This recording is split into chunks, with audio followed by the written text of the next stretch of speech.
Hi, my name is Dr. Richard Bates and I teach history at the University of Nottingham. Today I'm going to be talking about 19th century nursing and the influence and impact of Florence Nightingale in reforming and transforming nursing in Britain over the course of the 19th century.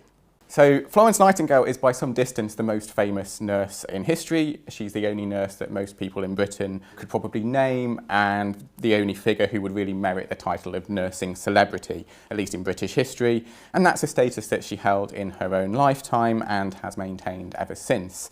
In British culture, her name seems quite often to appear somewhere up there with those of William Shakespeare or Winston Churchill on lists of greatest ever Britons. And Nightingale would have, I think, a pretty strong claim to being the most famous woman in British history, certainly if you exclude members of the royal family. But the strength of that reputation can actually make it quite difficult to assess Nightingale, to be clear as to what her contribution to nursing and nursing reform actually was. So you may see that Nightingale is often described as the founder of modern nursing. If you put that term, founder of modern nursing, into a search engine, you will see that you will get the result, Florence Nightingale.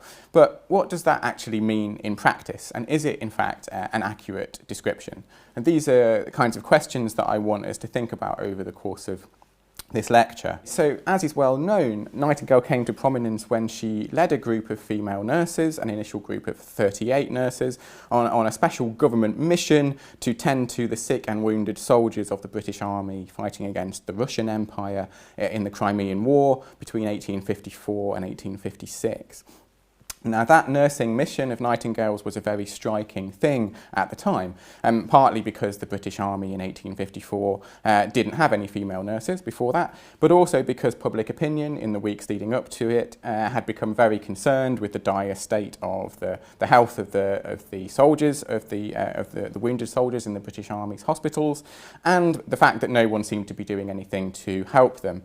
The Crimean War was a war that produced few heroes, although ultimately a victorious war for Britain, ending in the capture of the Russian naval base at Sevastopol in Crimea by the British and French allies. It wasn't a particularly glorious or memorable conflict.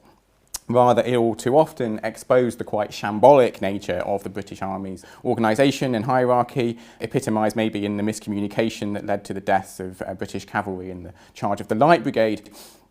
So in that context, Nightingale caught the imagination of the British press and public by doing something heroic, to the extent that her name became indelibly associated with the profession of nursing from then on. In the midst of that general chaos of the war, Nightingale appeared as a point of light in the darkness, the image of her bringing her lamp, her nursing care to the sick and wounded soldiers. So Nightingale, someone who was completely unknown previously, was suddenly transformed into a major public figure, and in particular into Britain's leading authority on nursing. One slight irony of that maybe is that while Nightingale became famous as a nurse, it would really be more accurate to describe her work in the Crimean War as that of a hospital manager. So she actually spent most of her time dealing with the organisation and administration of the Army's hospitals, supervising her nursing team, and only a relatively small amount of time on individual nursing care, although Nightingale did take a close interest in individual soldiers and patients. But for the public, both at the time and ever since, Nightingale was known as a nurse, indeed as the nurse, really. So in this lecture then, I want to explore a little bit the relationship of Nightingale to nursing in Britain. I'm not going to talk anymore actually about the Crimean War episode, but rather about the role that Nightingale played, or sometimes didn't play actually, in the reform of nursing in 19th century Britain.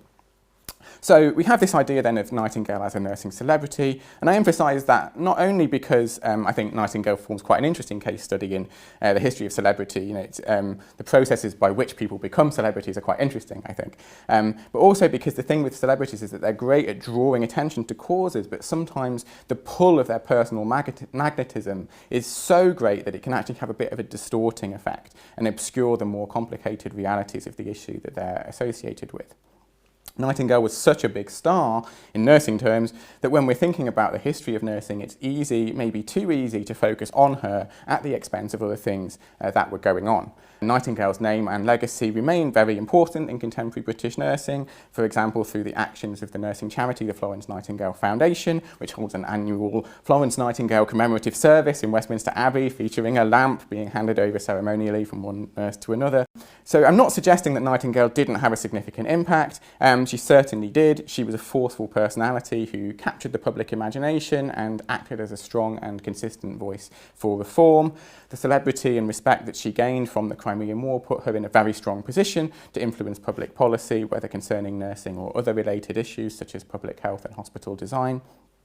And perhaps most famously, a charitable fund raised during the Crimean War provided Nightingale with the money to set up the Nightingale Training School for Nurses at St Thomas's Hospital, which opened in 1860, which I'll talk about a bit later. But it's important when thinking about Nightingale to bear in mind that she was only one part of a much broader process of transforming nursing over the course of the 19th century, and that many structural changes occurred in nursing and hospital healthcare that would very likely have taken place without her, had she never existed. So as the celebrity nurse, Nightingale set an example for others to aspire to. Her experience certainly inspired many women to want to become nurses themselves, but as we're going to see, the bigger changes that can get ascribed maybe to Nightingale personally, such as the fact that nursing became a more skilled and a more socially respectable occupation over the course of the 19th century, those changes really had other broader causes. Okay, so that's a bit of a brief introduction. I'll come back to talk more about Nightingale herself in a bit more detail later on, but in the next part of the lecture I want to spend some time thinking about those broader structural changes in nursing and healthcare so that we can more easily see where Nightingale fits into the bigger picture.